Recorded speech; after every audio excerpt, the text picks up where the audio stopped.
Autour du président de la République, le Premier ministre et plusieurs membres du gouvernement. À leur côté, les commandants en chef des forces de défense et de sécurité. La question à l'ordre du jour est particulièrement préoccupante. La sécurité des personnes et des biens en République gabonaise. Le président de la République nous a recommandé fortement une coordination beaucoup plus active entre les officiers de police judiciaire, entre les services de la défense nationale, les services de la police et le parquet. Donc ça veut dire que plus rien ne sera comme avant? Plus rien ne sera comme avant. Nous sommes dans une période de réforme. Et qui dit réforme dit révolution. Le numéro 1 de la République s'insurge fermement contre l'insécurité et la montée des périls à Libreville et à l'intérieur du pays. Nos compatriotes ont peur et ils se demandent ce que nous faisons. De plus, il y a maintenant depuis quelque temps une dérive incroyable, dangereuse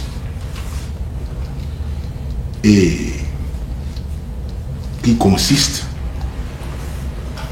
à commettre des assassinats dans un but, le monde dit, qui est rituel, soi-disant rituel. Alors on tue des femmes, des hommes, des enfants et on prélève certaines parties.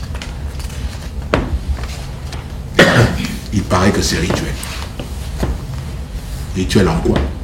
Le chef de l'État tenait donc à donner des instructions fermes à ses interlocuteurs du jour pour trouver des réponses aux questions que se posent les Gabonais sur ce fléau qui prend des proportions inquiétantes. Je n'ai pas souvenir que dans les religions,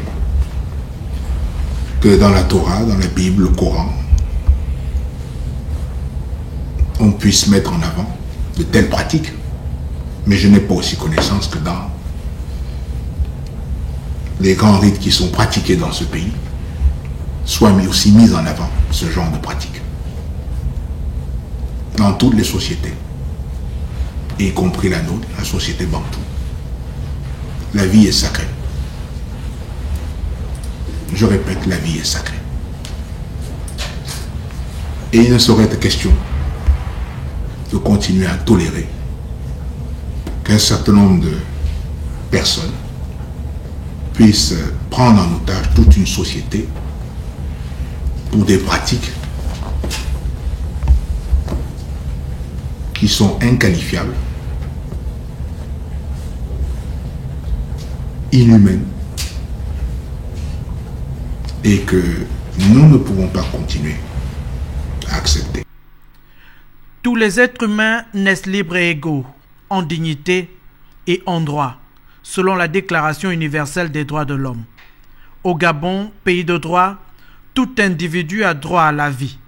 Pour Ali Bongo Ondimba, personne n'est au-dessus de la loi.